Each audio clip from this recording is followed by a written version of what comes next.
ایک شخص اندھیری رات میں فجر کی نماز پڑھنے کے لیے گھر سے نکلا۔ اندھیرے کی وجہ سے اسے ٹھوکر لگ گئی اور وہ منہ کے بل کیچڑ میں گر گیا۔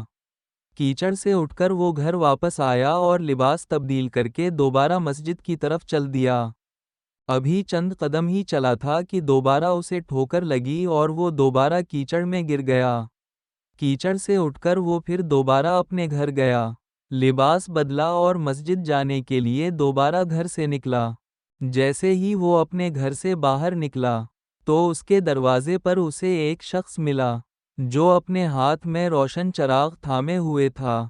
چراغ والا شخص چپ چاپ نمازی کے آگے مسجد کی طرف چل دیا۔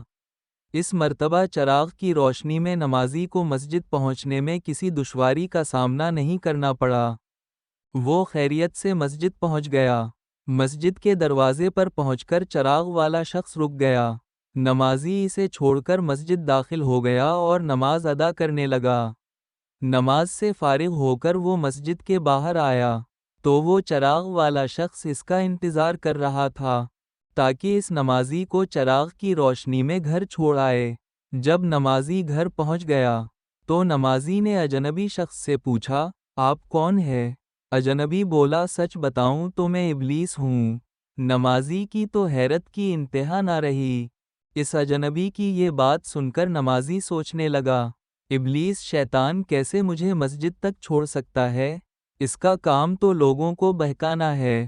تو اس شخص نے بڑی حیرت کے ساتھ ابلیس سے پوچھا، تجھے تو میری نماز رہ جانے پہ خوش ہونا چاہیے تھا، مگر تم تو چراغ کی روشنی میں مجھے مسجد تک چھوڑنے آئے۔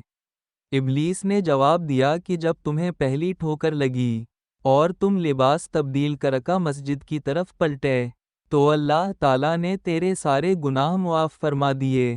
جب تمہیں دوسری ٹھوکر لگی تو اللہ تعالیٰ نے تمہارے پورے خاندان کو بخش دیا، جس پر مجھے فکر ہوئی کہ اگر اب تمہیں ٹھوکر لگی تو اللہ تعالیٰ کہیں تمہارے اس عمل کی بدولت تمہارے سارے گاؤں کی مغفرت نہ فرما دے۔ اس لیے میں چراغ لے کر آیا ہوں کہ تم بغیر گرے مسجد تک پہنچ جاؤ۔ اس شخص نے جیسے ہی یہ بات سنی تو اس نے اللہ تعالیٰ کی بارگاہ میں اپنا سر جھکا کر اللہ کا شکر ادا کیا۔ تو دوستو، یہ ہے ہمارے رب کی شان۔ سبحان اللہ۔